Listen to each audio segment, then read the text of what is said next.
Now, let's go to the press review and talk to Deepti Laurent, who joins me in the studio. Hi, Deepti. Hi, Peter. So, lots of focus in the press, of course, on the growing costs around the war in Iran.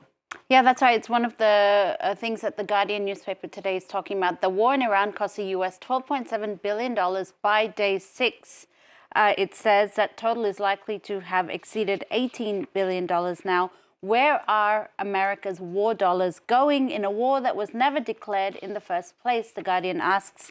It also says that money could have, for instance, funded new subsidized housing. It could have paid the annual salary of half of America's firefighters or the annual medical coverage of 3.6 million children. Now, amid growing criticism against this war, Donald Trump has increasingly taken to social media, notably his own social media, Truth Social, to narrate the war, defend his actions and ward off critics, whether it be threatening Iran or railing against NATO or the media. He has posted with great speed and rapidity on Truth Social in what the Wall Street Journal today calls a new form of online diplomacy. He's posted 90 times about Iran, Israel, and war-related topics since the end of February. The journal explaining that never before has a U.S. president been so openly sharing his thoughts about war planning and decision-making in real time. And in terms of decisions, Monica Witt, a former US counterintelligence agent turned Iranian spy, well, she obviously had a bit of a decision to make at some point, and that's in the Times of London.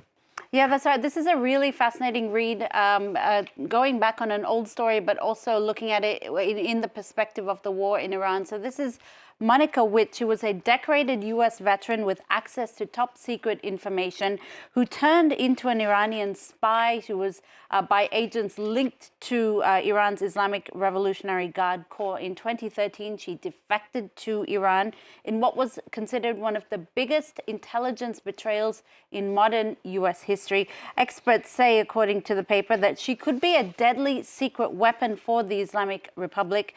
And could be helping in guiding or informing some elements of Iran's military strategy. You can read all about her story in the Times of London today, including where they talk about her 6-month stint in Iraq that turned out to be pivotal. It was there she started taking an interest in Islam, eventually converting to Islam, and now ending up in Iran. Incredible pictures there to see the transformation. Deepti, are you going to talk to us a little bit about Patrice Lumumba?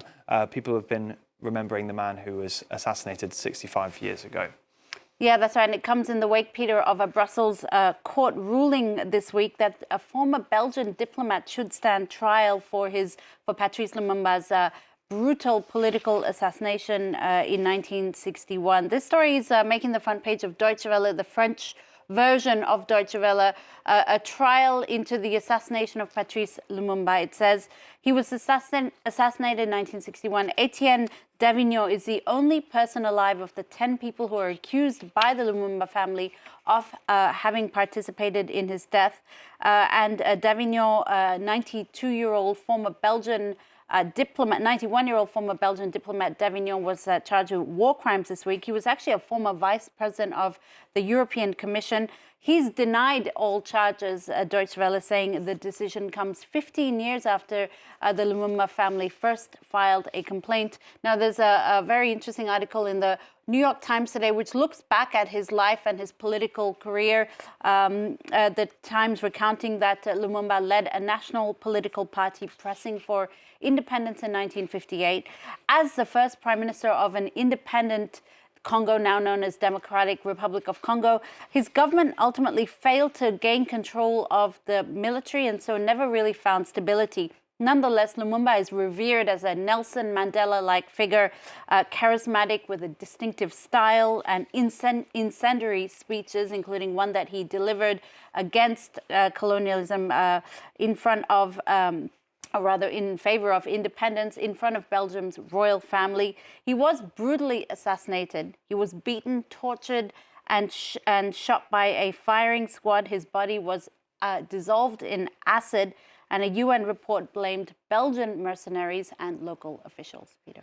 Right, a bit of a key change now, because you're going to tell us about some stuffed toys at an Australian airport, I believe. Well, not all stuffed toys, because this is a very heartwarming story in The Guardian today about a real possum, a brush-tailed possum who found its way into the most improbable place, an airport gift shop shelf, and not just any shelf, but the shelf with all the other plush toys. God. And even better than that, let's see if I can bring up the video for you. Even better than that, the possum nestled up amongst the most Australian of plush toys: kangaroos, bilbies, dingoes, and Tasmanian devils.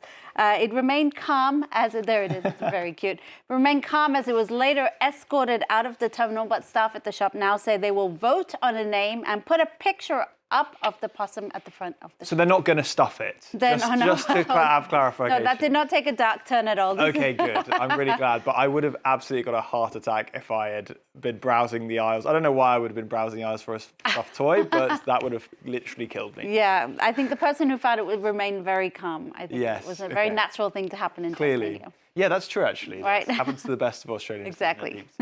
All right, thank you for that. More news coming up on Daybreak. Stay tuned.